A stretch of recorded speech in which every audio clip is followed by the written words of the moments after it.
Hi, this is Jeff Blauette, Technical Agronomist with Cooperative Farmers Elevator. And in this week's Field Friday segment, I thought we were going to have to show you another one of our nemesis that we're kind of starting to battle now with a lot more prevalence. We've got a lot more soybean aphids out here in the soybean country than we've had in probably 4, 5, 6 years. We kind of wondered where they went the last few years. I haven't had a whole lot to do with them. Spider mites were a bigger concern the last 2 years, being hot and dry. And even years prior, we kind of thought we'd have more aphid pressure. It just didn't materialize. But we've got it back this year. We've talked about a whole host of things we've had to deal with this year with Mother Nature, and this is going to be another one. If you've been out into your soybean fields in our area, you've probably seen a lot of change here in the last 10 days with the soybean aphid populations. We talked about in a prior episode that corn aphids and soybean aphids were out there. But I thought I'd revisit it again with the soybean aphids because they've really gotten a lot more of a foothold now, and the population expansion has been rapid and really impressive from a downside, I guess you might say. We've got some pictures of what some of this thicker infestation looks like. We've probably all seen it before.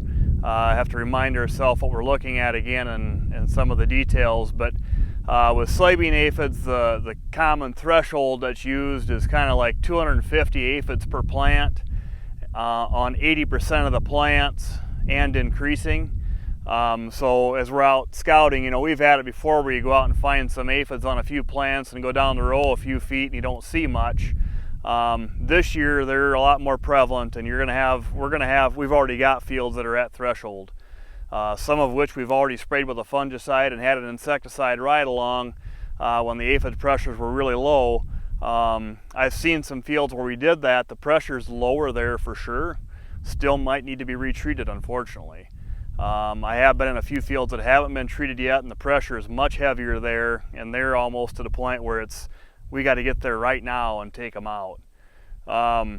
So the other concern, and the reason I talk about it now, is this weather pattern we're in with these cooler weather days with highs in the 70s. Aphids much prefer 70s and 80s to upper 80s and low 90s, and so their population expansion can be quite a bit more rapid when we get the weather conditions we've been in and might continue to be in. The plants have had some rains off and on, so they're not drought stressed per se, so they have lots of fresh sugars in those plants and in the new pods and trifoliates. That's kind of one of the reasons why they can expand so rapidly in these kind of conditions. If we kind of look at, I got a picture of some really recent developed trifoliates and even some of the new pods. You won't often see aphids right at the very top of the plant when it's hot out. When you got a lot of hot 90-degree sunshiny weather, they might be a little bit more prevalent lower in the plant. But with this cooler weather, it's not too hot for them to be up on the tops of the plant. Those new trifoliates that weren't there when we sprayed insecticide before, they really want to be there because that's where the newest sugars that plant is producing are going, and that's what aphids do. They suck the sugars out of the plant. They don't chew on anything, they just suck the juice out of them. So the other thing that we've had some recent rains. We've got a lot of these plants have a new ring of flowers and beginning pods on the very top of the plant. They've shot another 5 bushel of beans worth probably on the top of these plants if we can keep it. So it still is going to be worth addressing. Something else we always have questions on is how long do we have to worry about them? What growth stage are we in? We've got a lot of beans that are in that R3, kind of towards the end of the fungicide period. Beans are getting towards that R4, and even some of the earlier planted or earlier maturity beans are edging towards R5. So an R4 bean is one that has a 3/4 inch long pod at one of the upper foremost nodes of the plant. R5 is basically in those upper 4 nodes of the plant again. An 1/8 inch long seed inside one of those pods is kind of what you're looking for there. And probably the important size designation we're looking for is R5.5, kind of between R5 and R6. With that, the seed is about half the size it's going to be, so it's about filling half of the cavity in that soybean pod.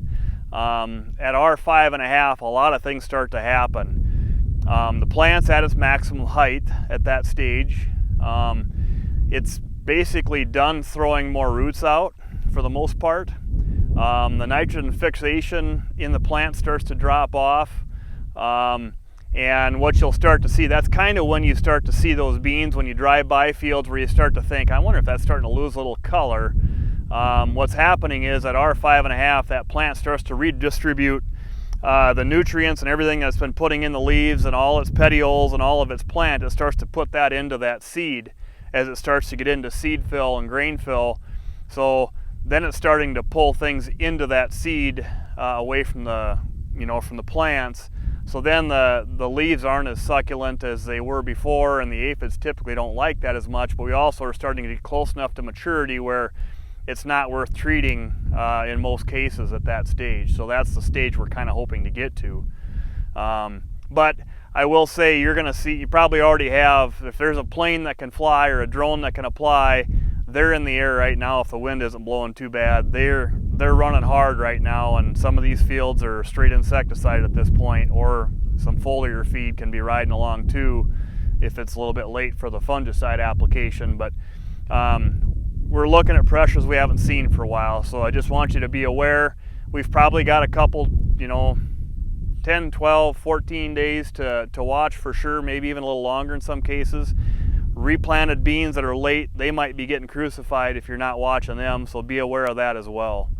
So just wanted to make you aware of what we're seeing, the severity that we're seeing out here, and why you're seeing a lot of aerial application going on. So with that, that's this week's Field Friday segment, and we'll see you next week.